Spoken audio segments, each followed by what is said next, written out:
Welcome to the Pro Ticker Deep Dive. Good to be here.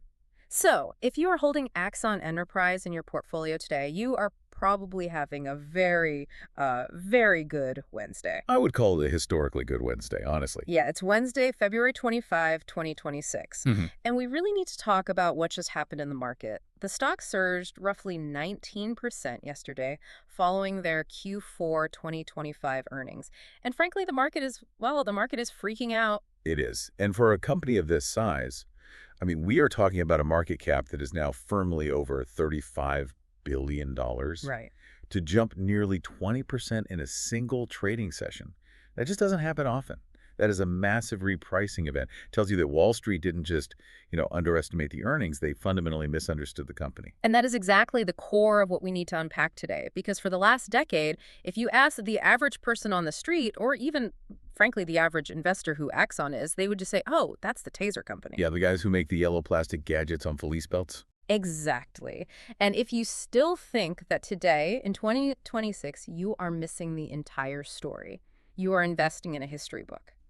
What this earnings report confirmed and what the market is aggressively waking up to right now is that Axon has successfully mutated. Mutate is a good word for it. Yeah. They are not a hardware manufacturer anymore. They have pivoted into what we are calling the iOS of public safety. The iOS of public safety. It's a bold claim, but it fits. So we aren't just talking about selling a device anymore. We are talking about the operating system that controls the device, the data, the cloud, everything. Right. They call it the generative pivot. And look, pivot is a word that gets thrown around in Silicon Valley a lot. Usually it means our first idea failed, so we are trying something else to survive. Oh, totally. The desperation pivot. Exactly. But in Axon's case, it means they have taken a hardware monopoly, which they already had with tasers, and wrapped it in a highly sticky, high-margin software ecosystem. And this isn't just about cool gadgets. There is a massive conflict brewing here that we are going to get into the weeds on later. You have this incredible tension between the technology, which is moving at absolute light speed, and the regulations, which are desperately trying to put the brakes on. Right. You've got California passing incredibly strict privacy laws. And at the same time, you've got the White House issuing executive orders to override those state laws, and Axon is standing right in the middle of the crossfire. It is arguably the defining battle of modern policing right now. It's a fight between transparency and privacy, between efficiency and civil liberties. And Axon is essentially selling the weapons for both sides of that argument. Plus, on the corporate side, they are at a heavyweight fight with Motorola Solutions for control of the actual network. So let's unpack this. We really have to start with the financials because that is the immediate catalyst for this 19% move. The numbers for Q4 2025 were just huge. They were an absolute blowout. Q4 revenue hit $797 million. That is up 39% year over year. Which is significant because the street was expecting something much lower. Much lower. And for the full year 2025, they hit $2.8 billion in revenue, which is up 33%. But hold on, because those are just the headline numbers. Yeah. If you stop there, you miss the real story. Right. If you want to understand why the stock went vertical yesterday, you have to look at a metric called future contracted bookings. Okay, let's pause right there and define that. Because bookings is one of those accounting terms that makes people's eyes glaze over. Why is this the holy grail metric for Axon? Think of it this way. Revenue is what you build today. It's the cash that went into the register this morning. Okay. Bookings are signed contracts. It is money that a customer has legally promised to pay you over the next 5 to 10 years. It is guaranteed future income. So it's a backlog. It is the backlog, but it's more than that. It's visibility. Axon's future contracted bookings just hit $14.4 billion. $14.4 billion. $14.4 billion. And that specific number grew 43% year over year. Okay, I really want to contextualize that number for everyone listening. 14 billion is massive. That is basically 5 times their current annual revenue, just sitting there, already signed, waiting to be collected. Exactly. It's a fortress. Imagine you are the CEO. You wake up on January 1st, and you already know exactly where your money is coming from for the next half decade. You aren't scrambling to make sales just to keep the lights on. That $14 billion is locked in because police departments sign really long-term deals. They sign 5-year, 10-year contracts. But let me play devil's advocate here for a second. Is that a trap for the buyer? If I am a police chief and I sign a 10-year deal for $100 million, I am totally locked in. What if the tech sucks in 2029? That is the risk for the customer, absolutely. but for the investor. Yeah. It's the Hotel California of SaaS. You can check out anytime you like, but you can never leave. Exactly. Once a department migrates petabytes of sensitive video evidence to Axon's cloudevidence.com and they retrain every single officer on their interface, the switching costs become astronomical. They literally cannot leave without completely shutting down their daily operations. That explains the stickiness, and that feeds directly into their annual recurring revenue, or ARR, which is now sitting at $1.35 billion. Right. And this brings us to the rule of 40.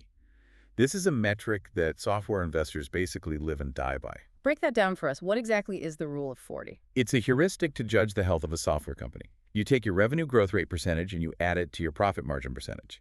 If the sum is over 40, you are considered an elite company. It means you are balancing hypergrowth with actual real profitability. Most companies have to sacrifice one for the other. So if I grow 20% and have a 20% margin, I'm a 40, I'm good. Correct. Now, Axon is operating above a rule of 50. That is incredibly rare for a company of this size. Usually, gravity takes over. As you get bigger, and remember Axon is doing nearly $3 billion in sales, it becomes much harder to grow at 30 or 40%. You become a dinosaur. But Axon is defying gravity. They are accelerating as they get bigger. And part of that acceleration seems to come from their existing customers just spending more and more money. I saw their net revenue retention, their NRR, was 125%. That is a critical number. NRR measures your existing customer base. If Axon didn't sign a single new police department next year, not one single new contract, their revenue would still grow by 25% just because their current customers are buying more stuff. So they aren't just renewing the basic subscription for the body cam, they are buying the upgrades. They are buying all the add-ons. They're buying the AI era plan, the drone software, the VR training modules. It's the classic land and expand strategy. You land the customer with the hardware, the physical taser, or the camera, and then you expand by selling them the high-margin software ecosystem that goes with it. And clearly, the market believes this will continue because the guidance for 2026 predicts 27 to 30% growth.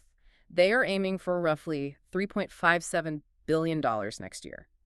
And they put a target out there for 2028 of $6 billion in revenue with a 28% EBITDA margin. $6 billion. That is effectively a doubling of the company in just a few years. It's highly ambitious. But when you look at that $14 billion backlog we just talked about, it's not just a pipe dream. It's mathematically probable at this point. And that is exactly why the valuation is so rich right now. I mean, look at the PE ratio. It's over 55. That is expensive. I mean, that is priced for perfection. It is. But you have to understand, the market is no longer valuing Axon as a manufacturing company. If you are Ford or GM, you get a PE of 6 or 7. Yeah. Axon is being valued like a high-growth SaaS giant, like a Salesforce or a ServiceNow or Palantir. The market is officially saying, we believe you are a software platform. So let's pivot to what this platform actually looks like in the real world, because software platform sounds a bit abstract.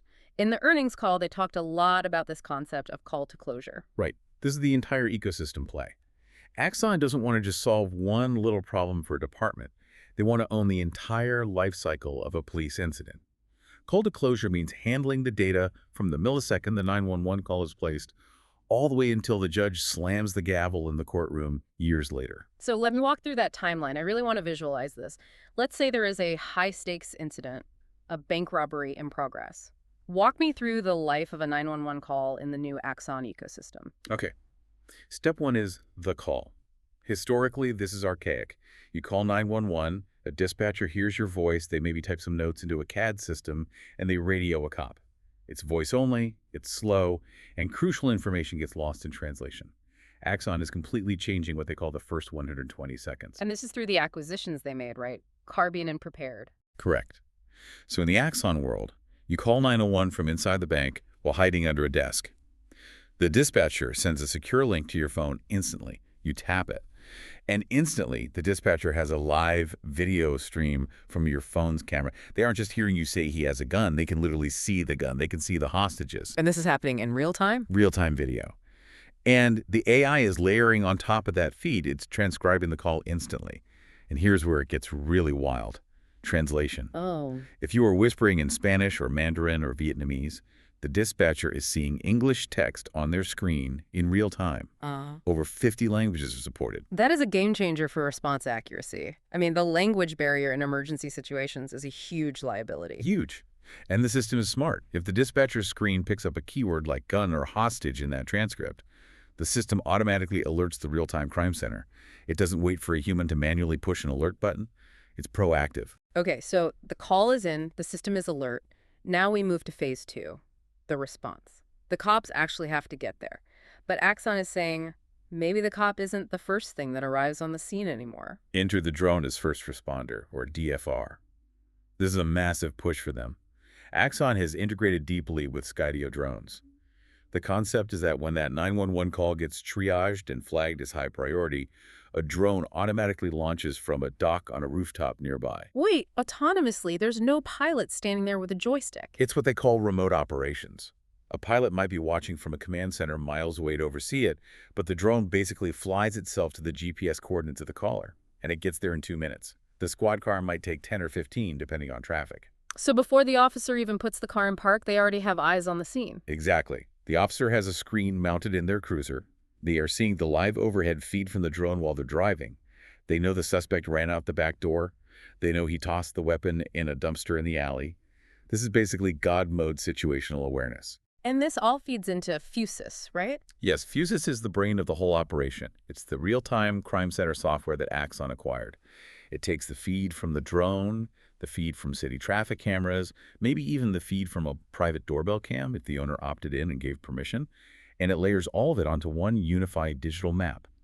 It aggregates everything. That sounds incredible for officer safety, but also, I have to say, a little dystopian.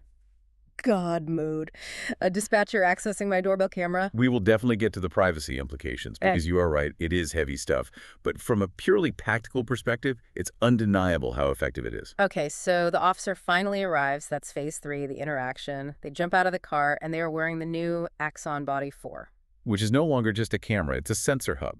And it has a feature called Axon Assistant. This is the voice-activated AI they rolled out. Yes. Think of it like Siri or Alexa for cops, but highly secure. The officer is running toward the scene. They don't have time to stop and type on a laptop. They can just say, "Hey, Axon, run license plate Alpha Bravo Charlie 123." The AI processes that requests through the database and speaks the results directly into their earpiece. Or translates for them, like you mentioned before. Right. They encounter a victim on the street speaking French. They say, "Hey, Axon, translate." The body cam acts as a universal two-way translator. It keeps the officer's head up and their hands free, which is critical for safety. And then finally, phase 4, the aftermath. The dust settles, the suspect is in cuffs and in the back of the cruiser. Now comes the paperwork, and this is where Axon is making its absolute biggest margin play. Evidence.com. This is the cloud storage backend where all that video, all that audio, all that data lands automatically. But they're expanding the market now. They aren't just selling access to police departments anymore. They are selling it to prosecutors and public defenders. Creating a secondary market for the data. It's a brilliant lock-in strategy. If the police use Axon to capture everything, the district attorney almost has to use Axon to get the files seamlessly. You can't be mailing DVDs or USB drives back and forth in 2026. It creates a unified digital justice database. Which leads us directly into the most controversial, but also the most profitable part of this entire pivot. The AI revolution in report writing. They call it Draft One. This is the killer app. If you ask any police officer what they hate most about their job, they won't say the danger, they won't say the hours, they will say the paperwork. I've read stats that say they spend huge chunks of their shift just sitting and typing. Up to 15 hours a week. Think about that. That is nearly 2 full workdays just sitting in a hot car or a tiny cubicle, typing subject A said this, then I did that, then subject B ran. It is a massive burnout driver for the force. So Draft One automates this, but how? Is it just a basic voice-to-text transcription tool? No, it's much more sophisticated than that. It uses large language models, very similar to GPT-4, but it's specifically tuned for police work and legal terminology. And crucially, it uses a technology called diarization. Diarization. Let's define that, because that's a new term for a lot of people. Diarization is the process of distinguishing between different speakers in a single audio file. The AI has to know that voice A is the officer, voice B is the suspect, and voice C is the screaming victim. If it gets that wrong, if it attributes the phrase, "I have a gun," to the wrong person, that is a catastrophic legal error. So the AI listens to the body cam footage, separates the voices, understands the context, and then writes a full narrative report. Correct. It formats it into the standard police report structure that the specific department uses. It pulls out all the relevant details automatically: times, locations, names, license plates. Axon claims it cuts report writing time by roughly 67%. Wait, hang on. 67% efficiency gain. That sounds like marketing fluff. How are they measuring that? Is that based on a controlled lab test or real cops out in the field? That is actual data from early adopters. And the adoption rate is explosive. In its first year, the AI Era Plan, which is the bundle that includes Draft 1, booked about $750 million. Departments are absolutely desperate for this because it basically gives them more officers without having to hire more people. That makes sense. If you save 15 hours a week per cop, you effectively expand your patrol force by 20 or 30% overnight. That is a massive value proposition for a mayor or police chief dealing with budget cuts. But I know what you, the listener, are probably thinking right now. Wait a minute. An AI is writing police reports. What if it lies? What if it hallucinates? And that is the billion-dollar question. Axon markets this heavily as officer in the loop. The AI only writes the draft. It is not an autonomous writer. The officer has to read it, verify every detail, and manually sign off on it. The liability, legally speaking, still sits firmly with the human being. But we know human nature. If you are tired, it's hour 11 of a 12-hour night shift, and the AI gives you a report that looks 99% right. Are you really going to check every single comma? Are you going to rewatch the 30-minute video to make sure the suspect actually used that specific adjective? That is the rubber stamp risk, and it is very real. If officers get complacent, they will just click approve. And then AI-generated errors enter the permanent legal record. And Draft 1 isn't the only tool they rolled out. They have Brief 1, which summarizes hours of video for busy prosecutors. They have Redaction Assistant, which automatically blurs faces and license plates for FOIA requests. And Vehicle Intelligence. This is their next-gen ALPR automated license plate recognition. But Axon's version uses advanced computer vision to go way beyond just reading the plate. It identifies the make, the model, the color. It can even spot specific damage, like a dent in the bumper or a broken taillight. So a dispatcher could literally search the city grid for a red Ford F-150 with a dented rear bumper across all the cameras. Yes, it's incredibly powerful for solving crimes quickly. But again, it significantly raises the temperature on the privacy debate. Which brings us to the pushback. Because you cannot roll out this level of ubiquitous surveillance and AI integration without creating a massive societal backlash. We need to talk about the ethics, privacy, and regulation aspect of all this. Absolutely. This is where the rubber meets the road for Axon's future. The Electronic Frontier Foundation, the EFF, has been very vocal about Draft 1 in particular. They recently launched a major investigation into it. And what is their specific beef? Is it just a general AI's bad stance? No, it's much more nuanced than that. They call Draft 1 a smokescreen. Their main critique is about the chain of evidence in human memory. Explain that for us. Okay, so normally an officer writes a report from their own memory. That report represents their personal recollection of events at that time. If an AI writes the draft and the officer just edits it, the EFF argues that the AI might plant false memories in the officer's head. Like Inception. Exactly. If the AI hallucinates, let's say the audio was muffled, and the AI hears the word gun when the suspect actually said gum, and it puts that in the text. The officer reads it, and their brain might unconsciously accept it as true because they were pumped full of adrenaline at the time, and their memory is fuzzy. That's classic confirmation bias. Exactly. And once the officer signs it, it legally becomes their sworn testimony. The EFF argues that defense attorneys need to see the original AI draft to check for these exact hallucinations. But usually in these software systems, that rough draft is just deleted once the final report is saved. So the evidence of the AI's mistake just disappears into the ether. That sounds like a legal nightmare waiting to happen. We're talking about wrongful convictions based on AI hallucinations. It is a massive systemic risk. And that is exactly why we are seeing legislation starting to pop up to address it. Specifically, we have to talk about California. We have to talk about California Penal Code 13663.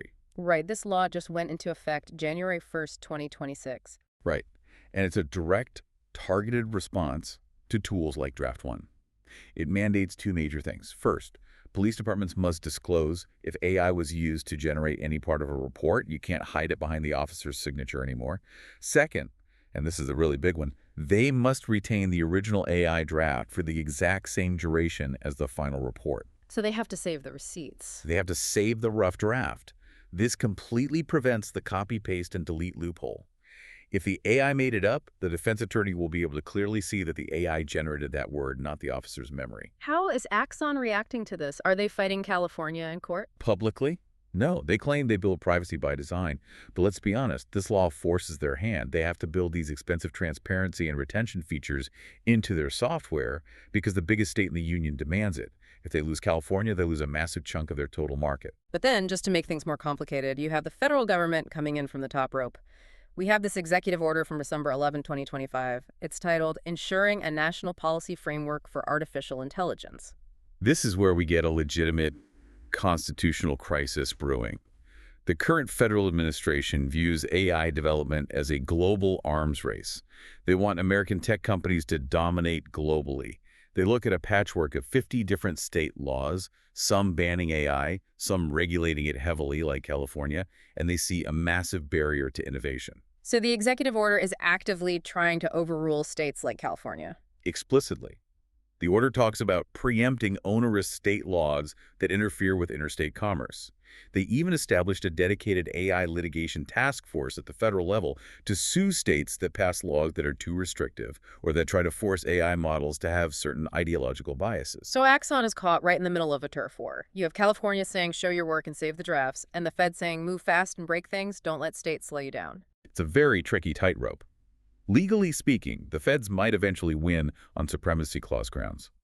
But optically, Axon cannot afford to be seen as fighting transparency and policing. If they actively sue California to hide AI drafts from public defenders, their stock tanks because public trust evaporates. They basically have to comply with the stricter state law, even if the feds say they technically don't have to. It seems like their underlying strategy is just to become the absolute standard. If every single department uses Axon, then Axon essentially sets the rules of the game. That's the iOS strategy. Again, if you own the platform, you dictate the ecosystem. But they aren't the only platform in town. We have to talk about the 800-pound gorilla in the room. Motorola Solutions. MSI, the legacy giant. It is really easy to forget about them because Axon gets all the flashy headlines about AI and drones, but Motorola is double the size of Axon. We are looking at roughly a $77 billion market cap versus Axon's $35 billion. And they certainly aren't just rolling over and letting Axon take over. They have been fighting Axon for years. Oh, it's a bitter feud. Motorola sued Axon. Axon sued Motorola. It's bad blood. Motorola actually tried to kill Axon in the crib with patent lawsuits over body cameras years ago. But their strategic approach to the market is fundamentally different. Motorola owns the pipe. They own the Land Mobile Radio Network, the LMR, the heavy-duty walkie-talkies. The stuff that actually works when the cell towers go down. Exactly. And that is their deepest moat, pure reliability. Axon relies almost entirely on commercial networks, LTE, 5G, public Wi-Fi. If a hurricane hits the coast, or there's a major terrorist attack, and the civilian cell grid gets overloaded and crashes, Axon's fancy cloud stuff struggles to connect. Motorola's radios still work. And Motorola made a massive multi-billion-dollar move recently to reinforce that exact moat, the acquisition of Silvus Technologies. Right, May 2025, a $4.4 billion acquisition. Silvus makes Manet technology. Manet, let's break that down. What is a Manet? It stands for Mobile Ad Hoc Network. Think of it as a daisy chain network. In a normal commercial network, your phone has to talk to a fixed cell tower. If that tower is down, or you are too far away, you have zero signal. In a Manet, every single device, every radio, every police drone, every armored vehicle acts as its own node. They talk directly to each other. So if I'm a cop deep in a subway tunnel or a rural dead zone, my radio signal just jumps to your radio, then bounces to the drone outside, then to the command truck, and finally out to the station. Exactly. It creates a dynamic self-healing mesh network on the fly. This is tactical, military-grade communication tech, and it perfectly shows where the battle line is drawn between these two companies. Axon wins on the interface, the cool UI, the AI drafting, the seamless ease of use. Motorola wins on the pipe, the critical, unsexy infrastructure that keeps working in a disaster scenario. So the real battle is over control of the data pipeline. Motorola wants to own the actual network the drone flies on. Axon wants to own the software flying the drone. And right now, those two worlds are violently colliding. They are frenemies. They have to work together because major city departments use both systems, but they're increasingly trying to eat each other's lunch. Motorola is building their own body cameras now. Axon is building their own communication tools. It's going to be a fascinating turf war to watch. But let's pivot back to Axon's hardware for a minute. Because even with all this high-minded software talk, we can't ignore that they still sold $264 million worth of tasers in Q4 alone. The Taser 10. It is an absolute beast of a machine. Sales are up 32% year over year. I've seen the specs on this thing. It's not just a zapper anymore. It's basically an entirely different class of weapon. It really is. Ah. The old tasers, they had two probes. You had to fire them both at once, and they both had to stick perfectly in the target to complete the electrical circuit. If one missed or got caught in a baggy leather jacket, the whole thing failed. And you only had one shot before you had to reload. Which is incredibly high pressure. If you miss that one shot, you are in serious trouble. The Taser 10 has 10 individual probes. You can fire them one at a time. And the effective range is 45 feet. That is across a large room or entirely across a residential street. And the CEO, Rick Smith, used some very specific, almost aggressive language to describe the probes on the earnings call. He called them flying hypodermic needles. He also mentioned cascading crumple zones. It sounds more like automotive safety engineering than weapons manufacturing. Explain that part. Why on earth does a taser probe need a crumple zone? It comes down to ballistics. To get a tiny metal probe to fly perfectly straight and accurate at 45 feet, it needs a lot of velocity. It basically needs to fly like a bullet. But if you shoot a needle at bullet speeds into a human being, it penetrates way too deep. It hits vital organs. It becomes lethal. So they engineered the probe to fly incredibly fast. But upon impact, the casing physically collapses. It crumples to absorb all that kinetic energy, so the needle only goes into the skin a few safe millimeters. That is genuinely a marvel of physics. It really is. It allows them to have the effective range of a standard firearm, but maintain the non-lethality of a traditional taser. And we shouldn't overlook the physical body for cameras either. Sales there are up 28%. It's becoming the standard sensor hub for the industry. One really interesting note from the financials regarding all this hardware that we should definitely mention is their inventory levels. They're holding a lot of physical stuff right now. Why is that? Is that a bad sign? Are they overproducing and not selling it? No, it's highly strategic. It's about tariffs and supply chains. Axon's management is smart. They know the geopolitical world is unstable right now. They are aggressively stockpiling taser cartridges and raw microchips because they anticipate global tariffs or sudden supply shocks from overseas. They would much rather pay the warehouse storage costs today than run out of product to sell tomorrow. Smart hedging against global uncertainty. So, looking forward, we have this big moonshot initiative. Axon loves a good marketing slogan. What exactly is the moonshot? This is CEO Rick Smith's stated long-term goal. Reduce gun-related deaths between police and the public by 50% by the year 2033. That is a very noble goal. But is it just slick PR marketing, or is it actually achievable? The underlying theory is that if the Taser 10 is so incredibly effective and has such a long standoff range, officers simply won't need to reach for their lethal firearm as often. If you have 10 shots and 45 feet of distance, you have options you didn't have before.